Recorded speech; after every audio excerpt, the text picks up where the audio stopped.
Hi అండి. ఈరోజు వీడియోలో గోంగూర పప్పు, అది కూడా మిగిలిపోయిన గోంగూర పుల్లగూరతో ఎలా చేసుకోవాలో చూపిస్తాను. నేను ఎప్పుడు పుల్లగూర మిగిలిపోయినా ఇలాగే చేసుకుంటాను.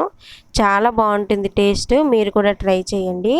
ముందుగా పప్పునైతే బాగా క్లీన్ చేసేసుకొని అందులో కొద్దిగా వాటర్ వేసుకొని, ఒక టమాటో, ఒక 4 పచ్చిమిరపకాయలు, కొంచెం పసుపు వేసుకొని 4 విజిల్స్ వచ్చే వరకు ఉడికించుకోవాలి.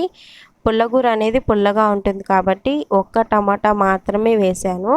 ఇలాగా 4 విజిల్స్ వచ్చాక ఉడికిపోతుందండి బాగా. పప్పుని ఎనిపేసుకొని కొంచెం ఉప్పు వేసి ఎనుపుకోండి. తర్వాత పక్కన పెట్టేసుకొని కుక్కర్లో కొంచెం ఆయిల్ వేసుకొని, కొంచెం ఆవాలు, కొంచెం జీలకర్ర, కొంచెం మెంతులు, ఒక 2 ఎండుమిరపకాయలు కట్ చేసి వేసుకోండి. కొంచెం కరివేపాకు కూడా వేసుకొని, అలాగే కొద్దిగా కారం వేసుకోండి. తాలింపులో కారం వేస్తే చాలా బాగుంటుంది టేస్ట్. అలాగే కొంచెం ఇంగవ కూడా వేసుకోండి.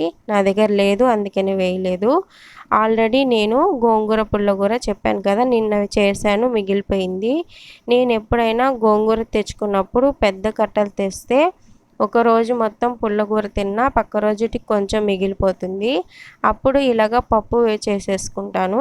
2 రోజులు ఒకే కర్రీ తినాలంటే బోర్ కొడుతుంది కదా, అందుకని ఒకరోజు పుల్లగూర, ఒకరోజు పప్పు చేసుకుంటాను. పుల్లగూరని ఇలాగ తాలింపులో కొంచెం సేపు ఫ్రై చేసుకోవాలి. అలాగే నేను పుల్లగూర చేసినప్పుడే వెల్లుల్లిపాయలు, మిరపకాయలు అన్నీ వేసుకున్నాను కాబట్టి ఇప్పుడు ఎక్కువ వేయకుండా పప్పులో సరిపడంతా చూసి వేసుకున్నాను. ఇలాగ తాలింపులోనే ఫ్రై చేసేసుకొని మనము ముందుగానే ఎనిపి పెట్టుకున్న పప్పును వేసుకొని ఒక 5 నిమిషాలు ఉడికించుకోవాలండి. మనము చింతపండు ఏమీ వేయక్కర్లేదు. ఆల్రెడీ గోంగూర అనేది పుల్లగా ఉంటుంది కాబట్టి చింతపండు కూడా వేయలేదు. పుల్లటి గోంగూర తీసుకుంటే అవసరం లేదు. మీరు మామూలు తెల్ల గోంగూర తీసుకుంటే కొంచెం చింతపండు పులుసు వేసుకోండి. ఇలాగా 5 నిమిషాలు ఉడికిచ్చేసుకుంటే కమ్మటి గోంగూర పప్పు రెడీ. టేస్ట్ అయితే చాలా బాగుంటుంది. ట్రై చేయండి. వీడియో నచ్చితే లైక్ చేయండి, షేర్ చేయండి, ఛానల్ని సబ్స్క్రైబ్ చేసుకోండి.